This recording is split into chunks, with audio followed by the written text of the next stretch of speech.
Very good afternoon to you. Welcome to this edition of Lunchtime News here on MTV Sports with News First. I'm Shahin Rampati. Let's take a look at your headlines this afternoon. 3 killed in Kalawanchikudi motor accident.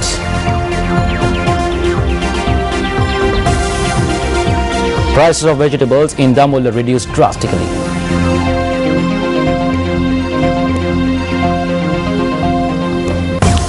North Korea readies rocket force after US stealth flights.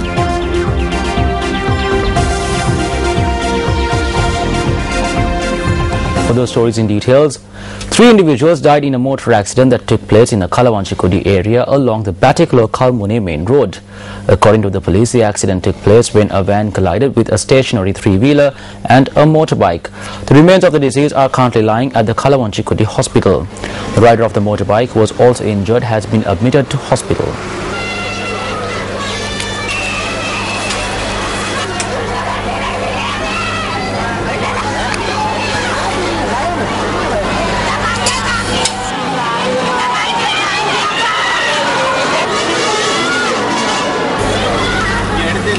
Sri Lanka's High Commissioner to India, Prasad Karyavasam, says that India voting in support of the US-sponsored UNHRC resolution on Sri Lanka is merely a blip in Indo-Sri Lanka relations. Now, he shared his views with the media in New Delhi yesterday. No, we were disappointed that India did not vote with us, but relations between two countries are very deep, very long-standing. As I explained to you a little while ago, it has a very historical connection at people-to-people level. Business connections are very, very deep, and India is the largest investor in Sri Lanka. So our relations will go forward. These are blips in our long march towards going forward. Indian politicians have urged the federal government to take action after Provincial Assembly of Southern Tamil Nadu state passed several resolutions on Sri Lanka.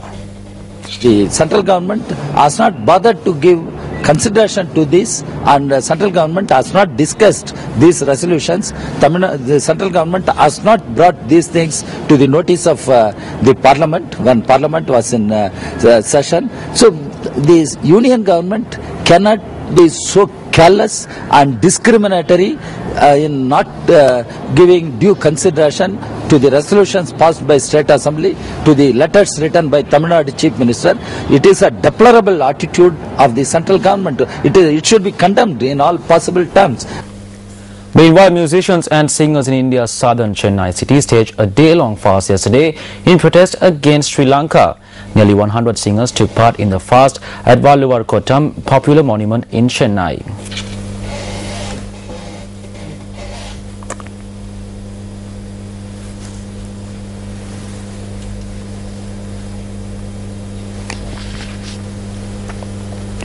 Regional Samajwadi Party leader Kamal Farooqi reacted to the decision on Sri Lankan players not allowed to play in the IPL matches. I personally feel this is bad for the sports. This is bad for, of course, some of the things are there which the channels should always remain open. As far as Sri Lanka is concerned, we are very sure about the relationship. But at the same time, it is not advisable to get into these sports.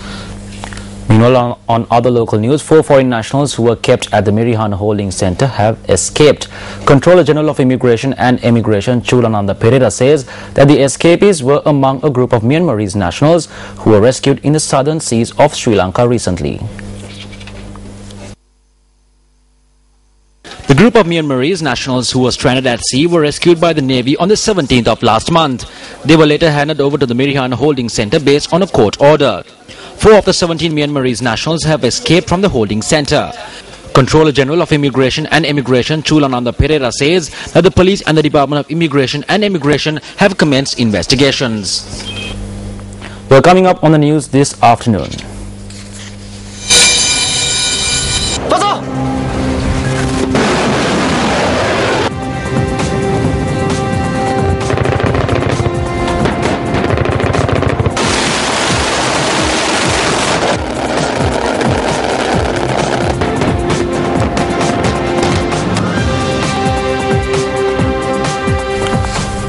Welcome back to the news. An individual was killed with a sharp object in Alutgama. The victim was a 35-year-old tour guide. The police said that the incident occurred when an argument between two tour guides turned into bloodshed last evening. The police further noted that the suspect has fled the area.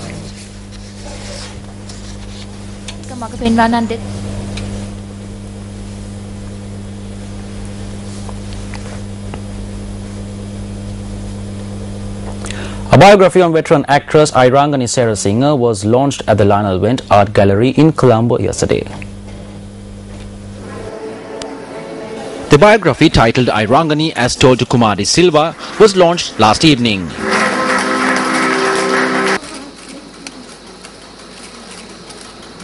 The book, published by Ranjit Samaranayaka, details the life and times of veteran actress Irangani Serasinga, who has won the hearts of people through her performances on stage, cinema and television.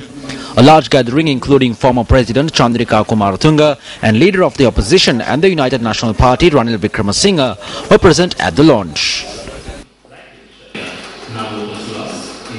Yes, because absolutely. The prices of vegetables at the Dambulla Economic Centre has reduced drastically.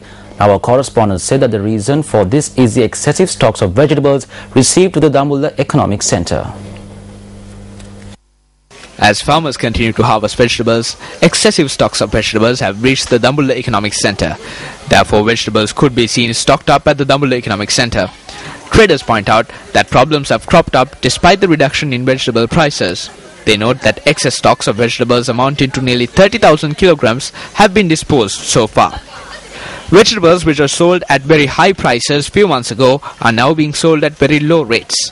A kilogram of brinjals which was sold at 200 rupees a few months ago is now sold at 10 to 15 rupees. Meanwhile, the price of a kilogram of kakiri has reduced to 5 to 7 rupees and a kilogram of long beans has reduced to 15 to 20 rupees. Our correspondent further said that farmers who are attempting to sell their stocks of vegetables have been severely affected by this situation. Meanwhile, Nuwara District Secretary DPG Kumar Siri has requested potato farmers in Nuwara not to sell their produce for low prices, as the government is willing to purchase their harvest at a certified price of 70 rupees per kilogram. The District Secretary of Nuwara noted that there was an issue in purchasing the produce of farmers in Nuwara recently, but added that it has been rectified. DPG Kumar Siri notes that they aim to give good prices to both farmers and consumers during the upcoming New Year season through this program. He added that this program has been launched jointly by the Ministry of Economic Development, Agrarian Services Department and the District Secretariat. Kumar Siri also noted that a program is in place to provide potatoes at a concessionary price for consumers in Colombo. According to officials of the National Centre for Medical Toxicology and Poisons Information Centre, the number of cases of paracetamol poisoning being reported is on the rise. Now, the centre emphasized this fact during a seminar held at the National Hospital premises yesterday.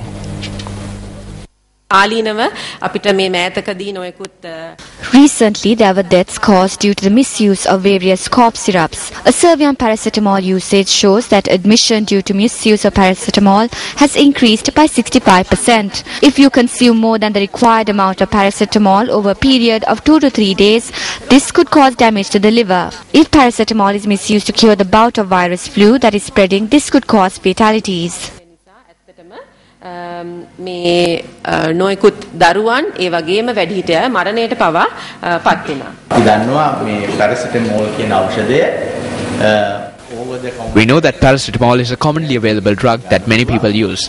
It can be obtained over the counter.